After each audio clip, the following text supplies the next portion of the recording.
Ladies and gentlemen, we are back. The Bama Standard is live on air. Before you do anything, hit that like button, hit that subscribe button, get in the chat. Let's get crazy tonight. If you're watching the replay, get in the comment section, show us some love. As always, we're brought to you by Workspace Solutions. They keep the lights on for us. I'm your host, Justin Riley. With me, as always, is the living legend, the star of the Bama Standard, comedy legend Steve Brown. Thank you. 1999. Thank you.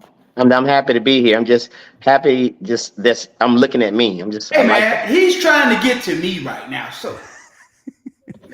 And back in the country again. Don't know for how long. 1999 All SEC linebacker, the Marvin Constant, senior analyst of Touchdown Alabama Magazine, Stephen M. Smith. Fellows, glad to be back. What's going on? Hey man, I'm happy to be back, man. I missed y'all, man. Marvin, so where'd you go in Georgia this time? I know you said you go in the country, you go out of the country, but we know you somewhere in Georgia. So what rural part of Georgia did you go to this time? You know what? Just to keep my location a secret, we'll go with that. I was in Georgia. You right? Bam. We'll go with that. Stephen M. Smith, don't do that. Don't do that. Hey, see, you just stole that chair from the Motel 6 and you feeling real tough sitting in it. I ain't steal this chair. I bought this chair.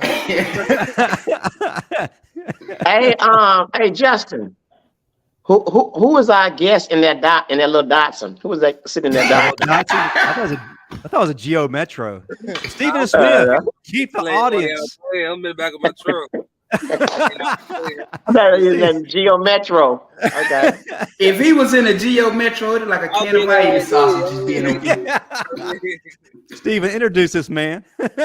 Absolutely, who we have here is one of the greatest offensive linemen in the history of Alabama football, primarily in the Saban/Schuler era, or Schuler/Saban era. We talk about all SEC and all American. Somebody that'll pancake your butt to the ground. A guy, SEC champion, NFL player. It don't. Left tackle don't start unless your name is Andre Smith, and we got him. Andre What's Smith. happening? What's going on? Hey man, hey Hold man, on, Steve. Hold on. I'm a fan. Hold on. I appreciate Mr. Smith, I just want to say hello to you, fellow All SEC player to fellow All SEC player. Oh you my see God! Oh, come on, shout out! See, they don't know about them plaques. They don't know about that. Hey man, I appreciate what you did, man, for Alabama, man. I couldn't be a D lineman, man. I mean, I tried that when I was in middle school, but the offensive lineman, he pancaked me, but he wouldn't get off me. And it's like, sir, what are you doing? So he just smothered me and choked me and everything. So I just, just left it alone. You do know D lineman in your case stand for down low. No. We're gonna move on. Okay. Hey, Andre, before we jump into everything that is you got some camps going on right now. I want to give you this opportunity to pop that for the folks in the audience. How can they get a hold of it? What's going on? Oh, it's called BMF, which stands for Big Man Factory. It's actually one-on-one training, team training, or group or individual training. Like I said, it's just me and Chad Slade. We ended up joining together. Chad Slade played at Auburn. I get that, but we worked out well together while we were in the NFL, while we were over at Godspeed. So we just decided to take this O-line thing on full head on and just go out there and compete and make sure our guys get better.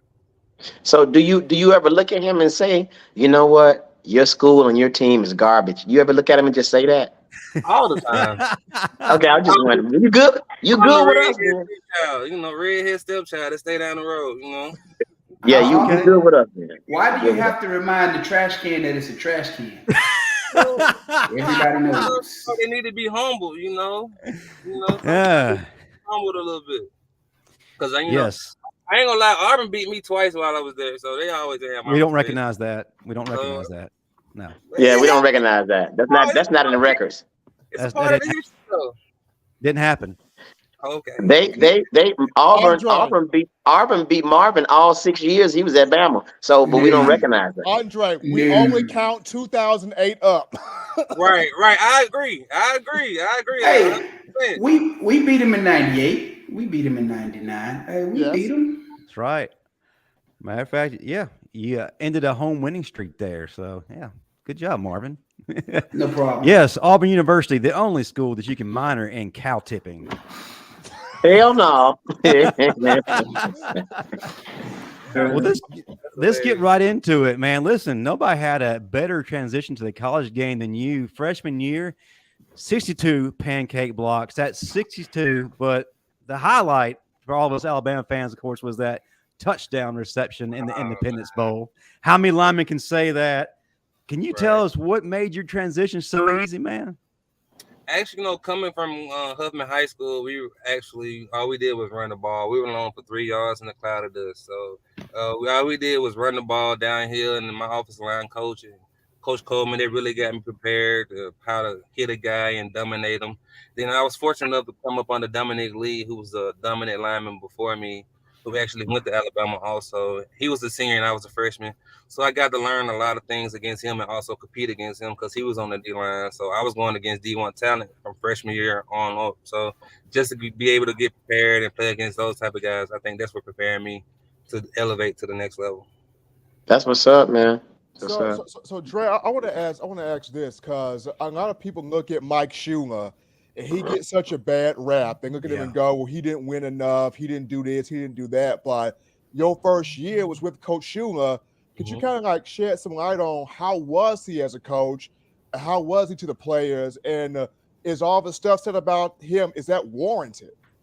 I don't think so. I think Coach Schuler was I consider him to be more of an NFL friendly coach, like hang around veteran guys that going to do their job, handle their business the right way, not be as stern as somebody like Coach Saban. Coach Saban came in with the whole different mentality as far as like the way he wanted things ran, the way he wanted them to be. And if you didn't do it his way, you either get broken into doing it his way or you would leave. So I think that was the biggest thing. Like Coach Schuler, he did a great job while he was there. It's just like Coach Saban he's just different. He's the greatest coach of all time for a reason. So when we had the opportunity for him to come in, Mr. Mountmore, he did a great job getting there, and the rest is history. Yeah, Saban is the greatest college coach, but the greatest high school coach of all time has to be Buzz Busby. I mean, he's the one who allowed us to win up at 91-20 on Huffman High School, your alma mater, since Tat wants to bring it up. In 96, he wasn't responsible. Hey man, it wouldn't matter. It wouldn't matter.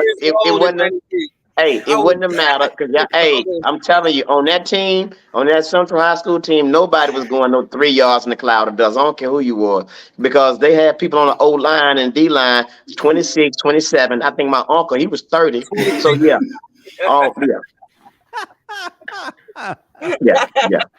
And you know what? Speaking of great coaches at Alabama, nobody talks about what's his name? Was it Franchione? Was that the guy that went? Who was the guy that came in and got in trouble and never got a chance to get on the field? Mike Price. Yeah, that man. They should have given him a chance, man. I was so ready to go to the strip clubs. They should have given him a chance.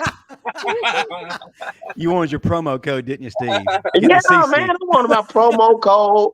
I borrowed some oil from Marvin and everything. I was ready. You know what? But you know what, Steve? In all actuality, here's one question.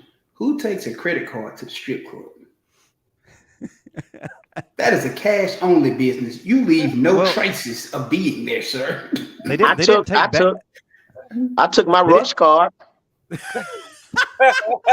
And you're probably throwing nickels at the strippers too, weren't you? That's hilarious. Marvin, they didn't take Bama cash then, so what could he do? I'm just saying, you go to the strip club, you leave no traces. Hey, Marvin and Justin, guess what happened to me? I went to a strip club. Real quick story. Went to a strip club, and I let the dancer dance on me, and she just kept dancing. And I thought like we were friends. I thought we were getting acquainted.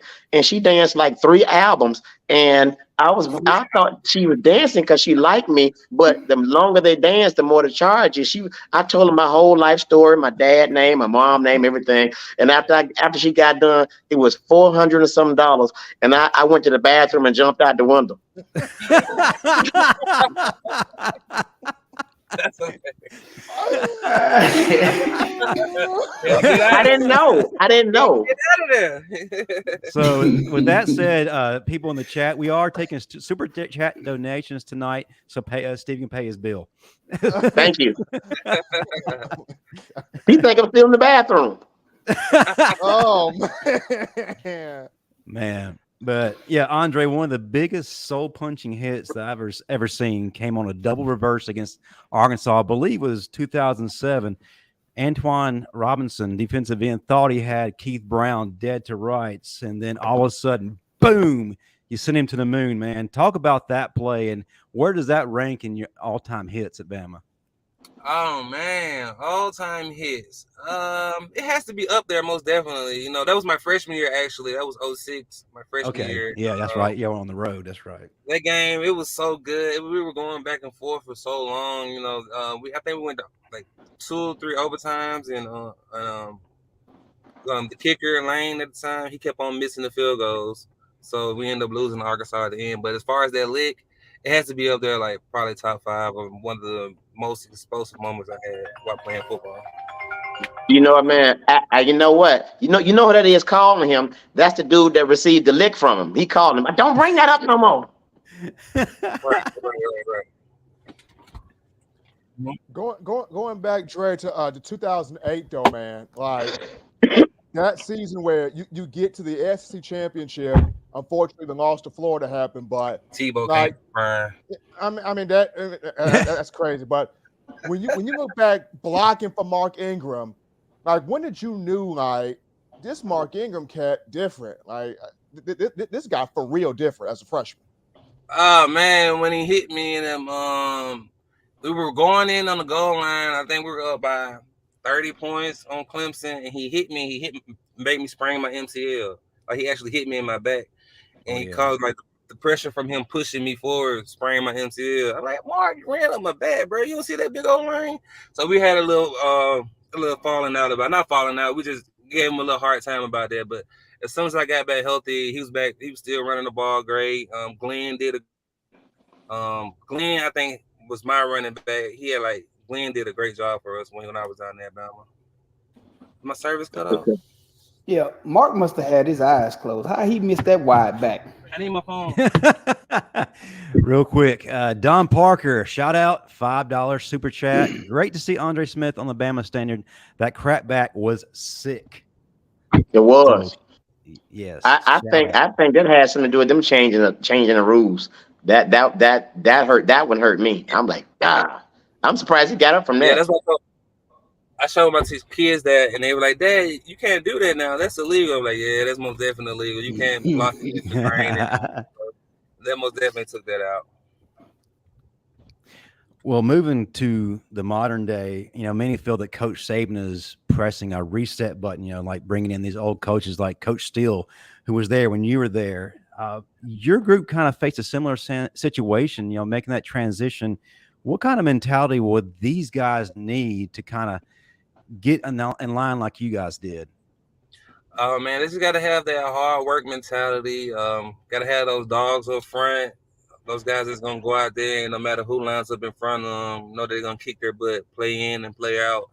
And like I was listening to what Gentry said last week when we had on the show, like we need to get back to guys fearing and have anxiety when they play against us, because that was the only way I knew how to play at Bama in 08 and 09 and 04 with the teams that we had a lot of success with. So it just comes down to those guys up front, kicking those guys' butts in front of them, whoever they line up in front of them, the Mississippi States, the LSUs, it doesn't matter. To make sure they go out there and know that they're going to dominate every single play. It's on the 7 seconds of perfection. That's all we need. Just 7 seconds. I got a question for you. So what are your thoughts on Pete Golding? Oh, my God. He's gone, Marvin. Here we go. I just want to make sure that I wasn't losing my mind those last 4 years. You were. I would just say, it's process. Everything goes hand in hand. Just had to keep. Stop being nice, man. Tell the truth. That defense was terrible. Hey, man, don't do that. Wood, keep chopping wood. Andre, excuse me, Andre. Andre, you on the Bama Standard. Don't do that. Come on, call it like it is. Call it like it is. His axe didn't have a blade on it. He wasn't chopping the wood. Nah. I get that 100%, and us at Alabama, we're used to always dominating and having the right situation, but we got to realize sometimes that the talent is spread all the way around now. So, we're gonna get guys best punch every play. Okay, Andre, hold on. Marvin, this your last chance, Andre. Ask him again. What are your thoughts on Pete Golden and that Alabama defense these past 4 years? Say it. It's coming up. It's coming. Here it come. I'm gonna say that everybody just need to buy in, and everybody need to just go home. Oh my! I'm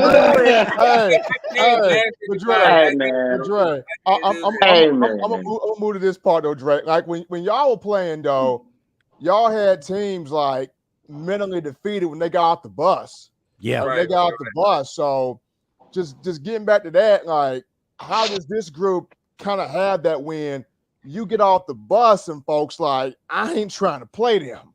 Right. Amen. Right. Hey man, I you know what, like Marvin said, but like about Pete Golden, I said too. It starts with the coach. You got to be fiery. Like this year, I want Coach Saban to be fiery. Like when he spanked AJ McCarron and shot at Trent Richardson and stabbed, That's why. Hey, Steve, and let's not forget how he almost blowtorched Tony Brown. Yeah. So yeah, I want Nick Saban doing drive-bys on the campus. Yeah, that's. But you know what though, Steve? In all seriousness, that's one thing. When he did that to AJ, the way that went under the radar, nobody said anything. I was like, okay. Hey man, you do it now. Hey, look, with these kids, the sensitivity they have now. If you do it now, the whole team they'll be in the transfer portal because these kids are sensitive. I don't think so. Hey, we got an audience question real quick. It says the one time Nick Saban went off on you that you will never forget. It's been a few times. In practice, one time.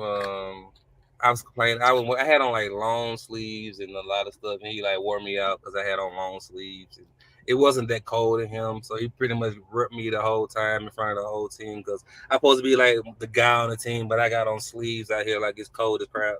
So he. But it was a dress shirt though. You shouldn't wear a dress shirt out there, sir. I just had on a couple of layers. I probably had on like a hoodie and a long sleeve shirt, just trying to stay warm. And Coach Saban like, "What are you doing, Smitty? It's not cold out here like that. Like, what are you doing?" So he just like ripped me in the whole time. And then it was the LSU game. Oh, I think John Parker and me and him had a miscommunication on like a play or two.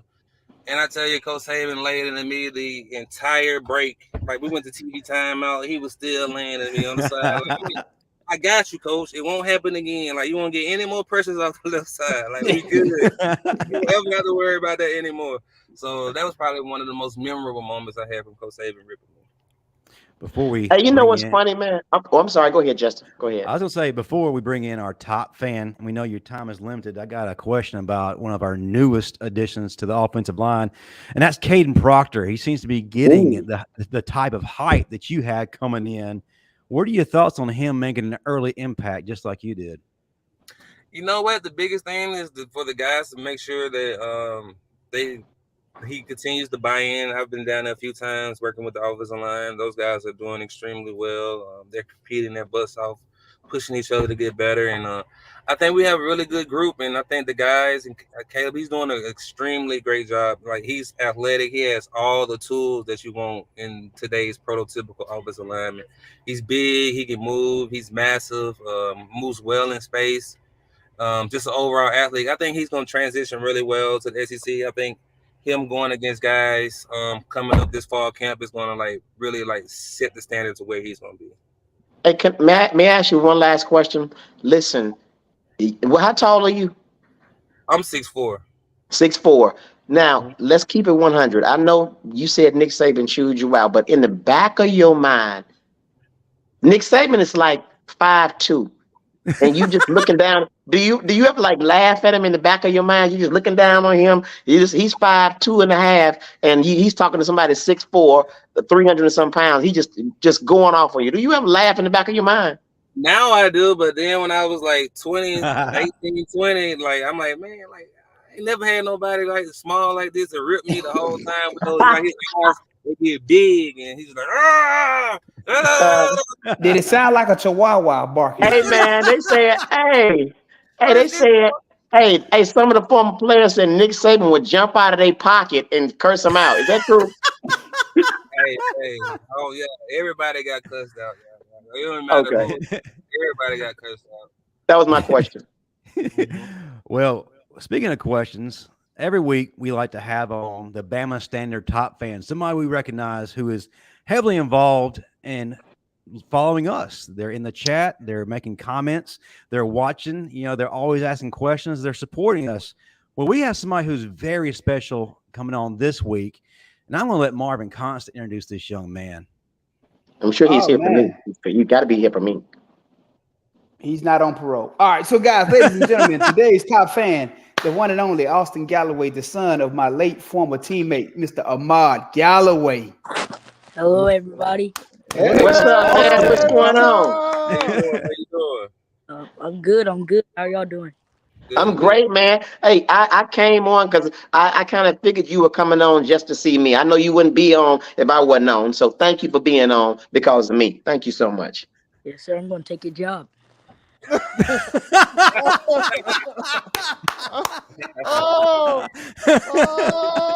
Steve.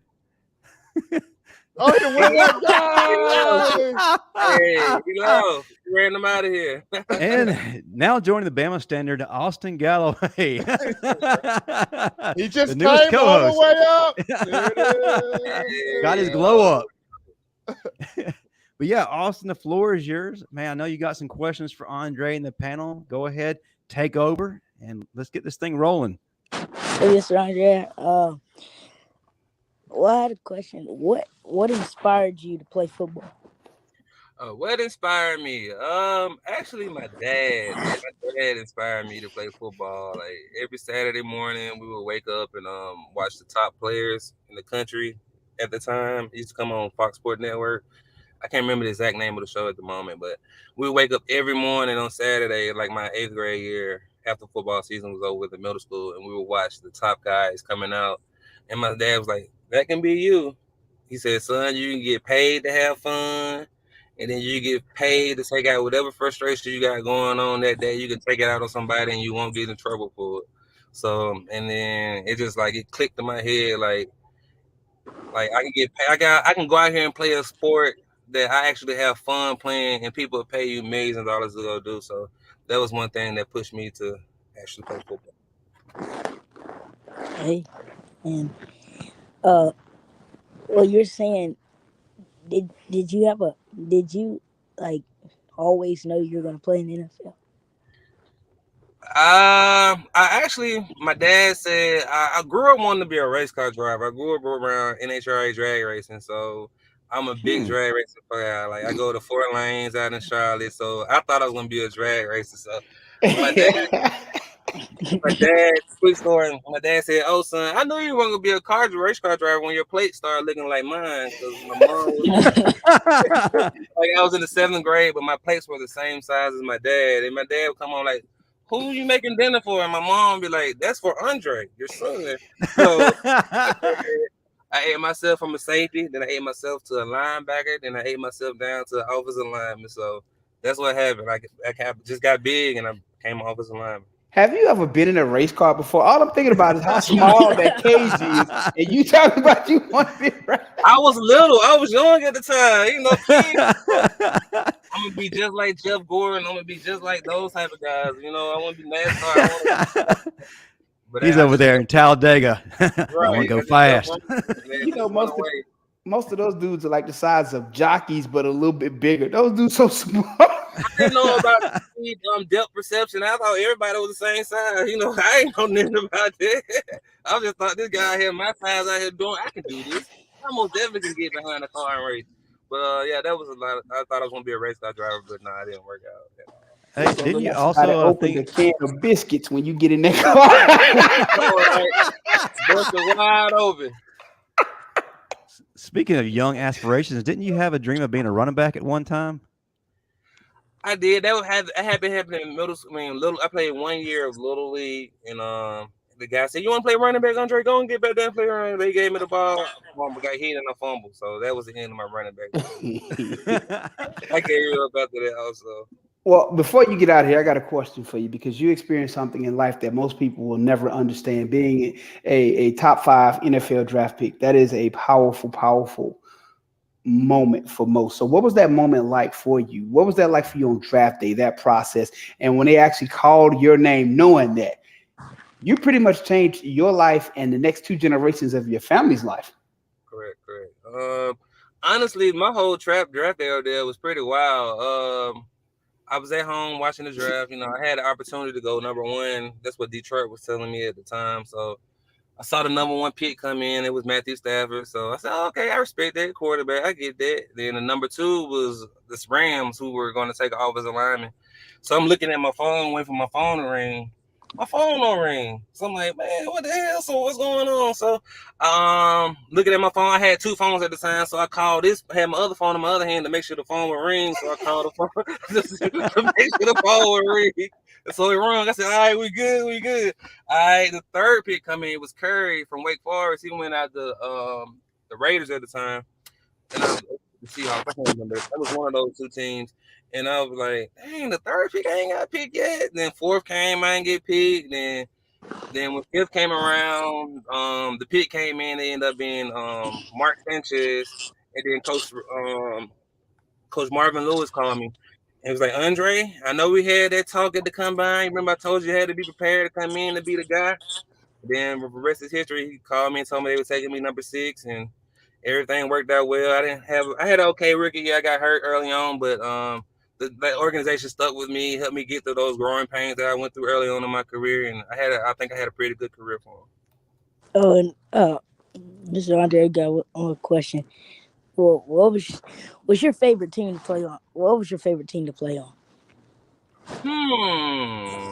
I would probably have to say the 2015 Bengals team, because by far that was the most talented team I ever been on in my life, as far as having AJ Green at one position.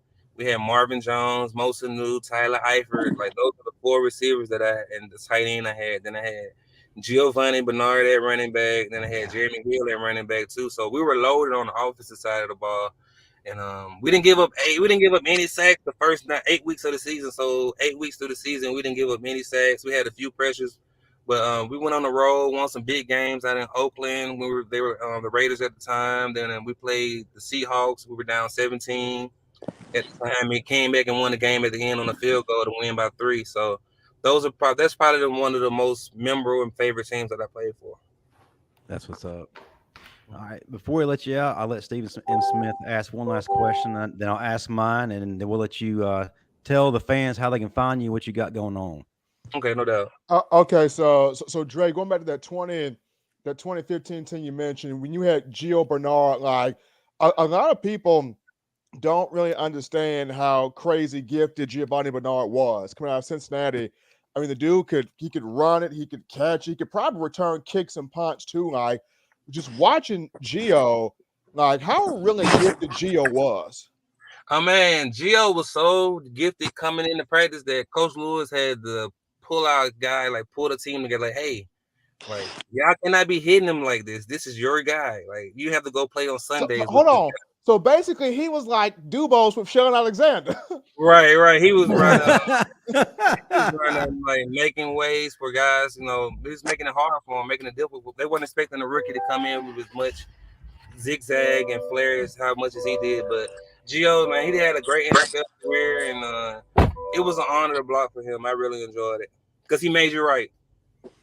All right, my last question course, we know that you are the unstoppable, the unstoppable force, and you had the immovable object across you in practice. Terrence Cody, how did those battles go? You know what, me and TC, you know what, we used to go at it a little bit, but we weren't like trying to kill each other because we like granted or not, Coach Saban didn't play taking no reps off anything like that. But we were so like ahead of the curve. We were like hit each other, like make it sound good, like what's up? But we were really doing that. So y'all turn practice into WWE is what you're saying. You know how you hear somebody make noise, move your feet, go. Like we would do stuff like that. Did you stomp your foot? Right. So I've never heard anybody say they had choreographed football practice. This is new on me. Hey, this is new. I weigh 325, 330. Terrence weighs 3 whatever. Early in coach, well, I'm sure he still does the same thing, but everything was one-on-ones. Like it wasn't twos versus twos versus ones. It was ones-on-ones for every period, every day. That's how Coach Saban was early when we first got down to Bama. So we rarely get a win against the scout team. It was always 1 versus 1. So we had to take care of each other just a little bit. It's different now. It's different now, Dre. You got ones versus twos and twos versus fours now. See, that's what I'm saying. Like, I don't even know what that is. Like, Coach Saban used to just, I appreciate it because he made me the man who I am to get drafted the way I did. For him to step up, and I had those, like, whatever happened when I got suspended for the ball game, he was able to still keep my character up for me to get drafted number 6 overall. So I always had respect for him and I always had love for him. Awesome. Man, we greatly appreciate you joining us. I know we kind of went over the time we were allowed, so we definitely thank you for that. Before you head out, tell folks how they can find you on social media. And again, pop what you got going on with your camps.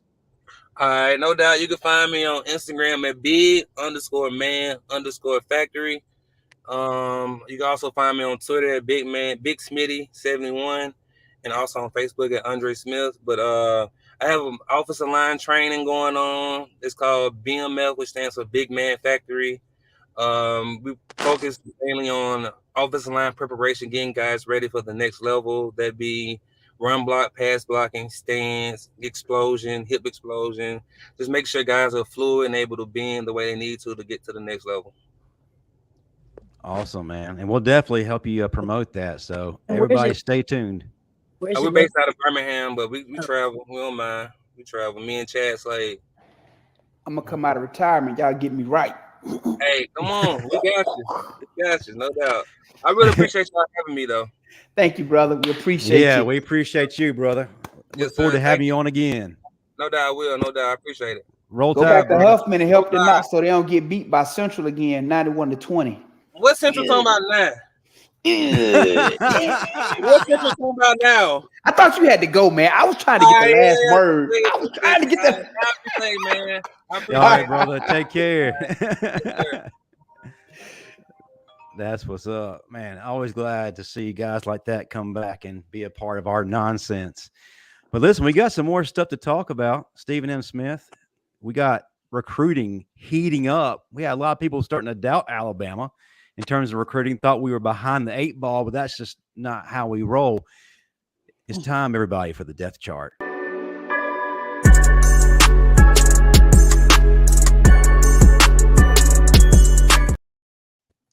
All right, so as Marvin would always say, it doesn't matter until they get here and what they do when they get here, which that's the main point, that's the main gist. But normally for Alabama recruiting, it starts off a little bit slow, because Coach Saban likes to get the kids to camp first. And once he sees how they camp in Tuscaloosa, then they get that committable offer.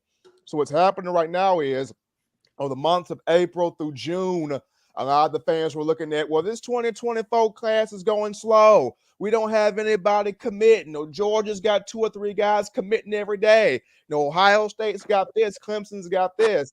And normally the month of July is the month where it starts to explode for Alabama. It was like that this past class where the 2023 class started off slow. And when the month of July came, 15 guys committed.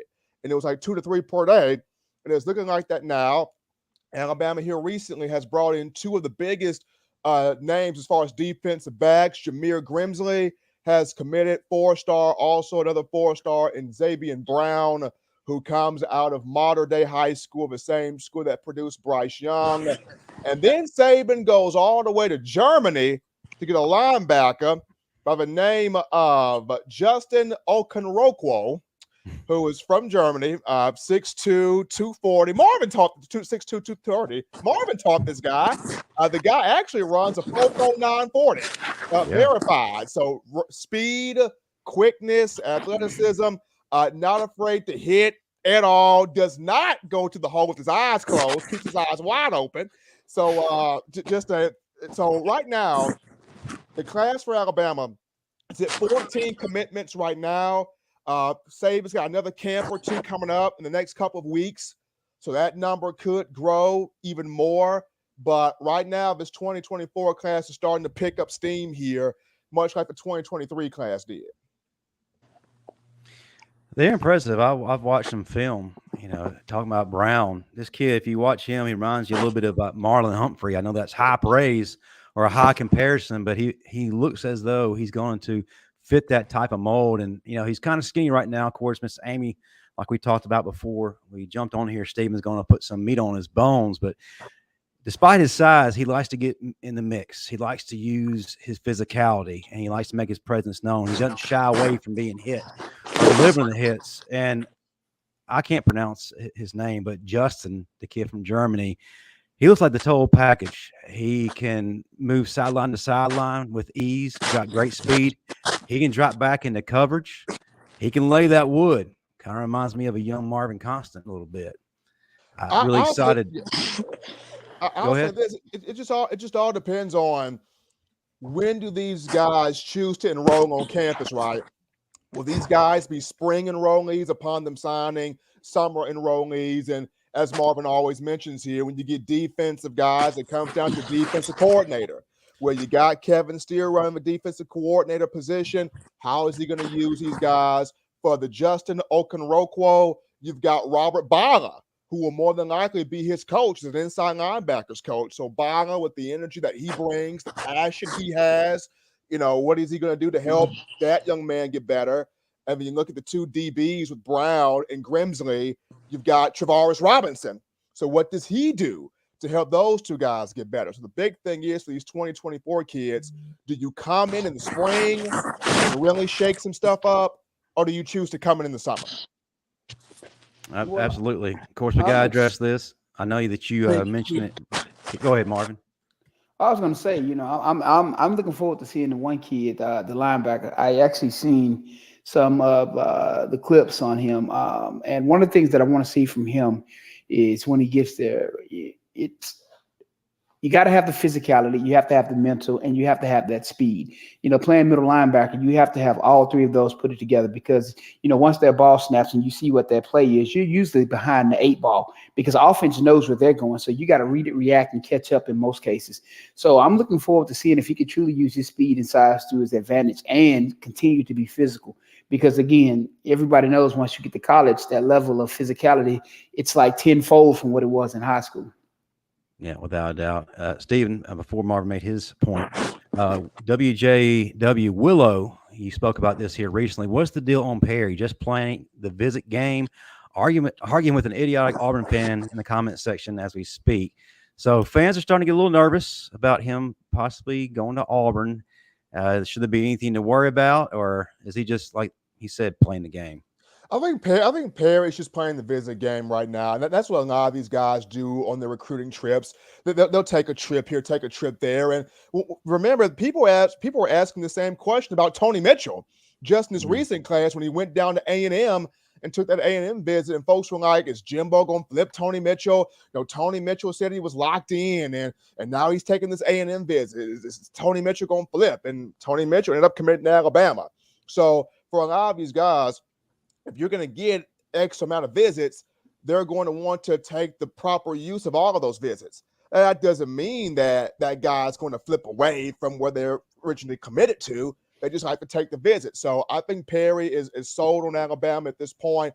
A couple of his closest friends include Jalen Mbakwe, who's committed. Another one of his friends is also committed to the Crimson Tide as well. So I think for Perry, he's just taking all the visits he can take. You know, one of the things about the whole recruiting process that most people don't understand when these kids take multiple visits, this is a right and a privilege that they have earned. They put in years of work to earn the privilege to take these visits. So let these young men take their visits and enjoy life. You know, if they change their mind, they change their mind, because at the end of the day, what's meant for them is meant for them. What's meant for us is meant for us. Let them enjoy life, because at the end of the day, they are young men. No doubt. Quick shout out to Jamie Wilhelm, $4.99 super chat, roll tide. Thank you, Jamie. And for our guest, we've got a question from Kathleen Avant. Does Austin plan to follow in his dad's footsteps and play football? Austin, you're a 3-star right now, right? 5-star. Oh, hey! I hear you. That's right. Hey, man, listen, you are under my tutelage. I ain't teaching you to be on here bragging, talking about 5-star now. That ain't part of the deal. I'm raising you to be a proper young man who's going to be a superstar athlete who knows how to address the media and who's still respectful and accountable. All right? Are you making your be better than me? Don't do what I did. I do plan to follow my dad's footsteps. I want to play running back too, and Bama and stuff, and I plan to follow his footsteps. So can we count that as a commitment to Alabama right now? Yes, we can. Sweet. Oh, you heard it here first. Breaking news. Exclusive. and when he's old enough, he can come spend his summers with me, and he can train in my gym. I get him right. And we got a sponsorship from 40 Plus. It's not a sponsorship. It's just me doing the right thing. His dad was one of my best friends, so why wouldn't I? I mean, I hear you. I hear you. You would definitely do it. Well, listen, and time has already escaped us, but before we head on out, we're going to do our closing segment, starting with Marvin Constant, if you will. Prop what you got going on with 40 Plus Strong, how they can find you on social media, baby. And then anything else that you got going on this summer that we need to know about. Steve didn't come back, so if you want to talk about the Central homecoming, since Austin booted him out. Well, no. For me, more than anything, you can follow me on Instagram. It's Constant45. There's a link on my Instagram to grab a copy of my book if you're in your late 30s, 40s, 50s, and you're looking for a change of pace, something that's going to help you get that oomph back in your life, that in it, because again, the older you get, the harder it is to get your body to respond. So if you're looking for a great resource, it's only $15. I mean, and I ain't out here trying to make a killing. I just want to give the world a tool that they could use to get in shape and maintain life, because the older you get, the more difficult it gets. So, and I'm always available for questions. Constant45 on IG. Check it out, guys. He's not just trying to prop a book. I'm a living testament of that. I started out weighing 250 pounds in just over 2 months. I went from 250 pounds to 194. So God is good, and if you put the work in, it does happen.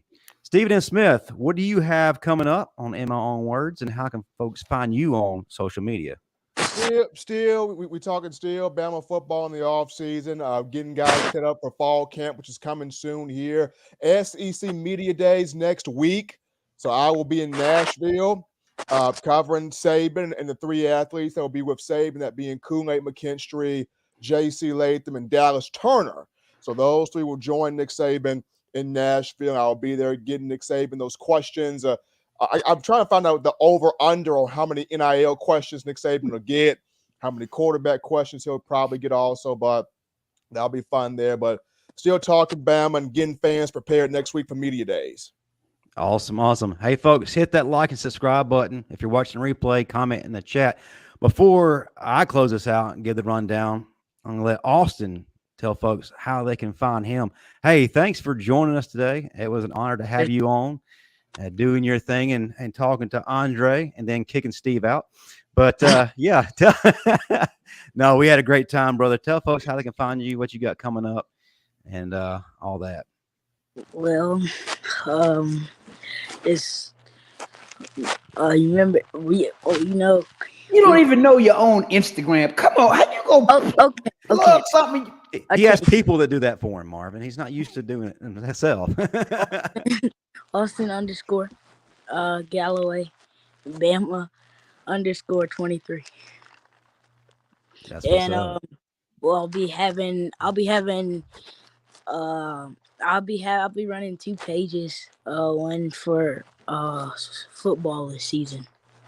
Better focus on football because I already told Tim Castile to make your life miserable in football. So he has a whole plan on how we're going to get you together. So I'm just telling you now, Tim, I told him, take it easy on you. I told Tim, take him to the woodshed every day.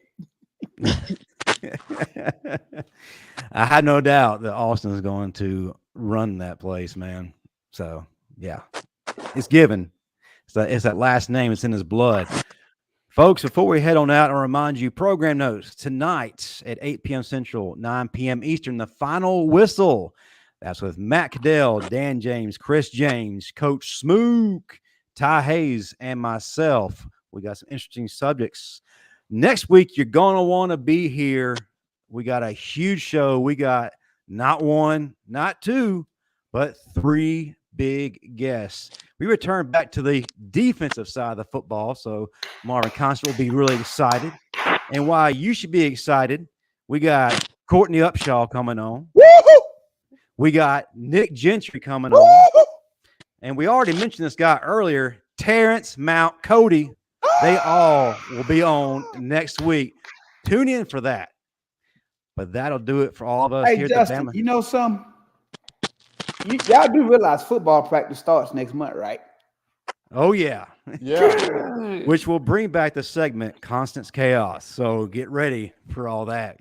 But that'll do it for us. And it may also bring up a new segment. What does Steven see in the future prior to each game?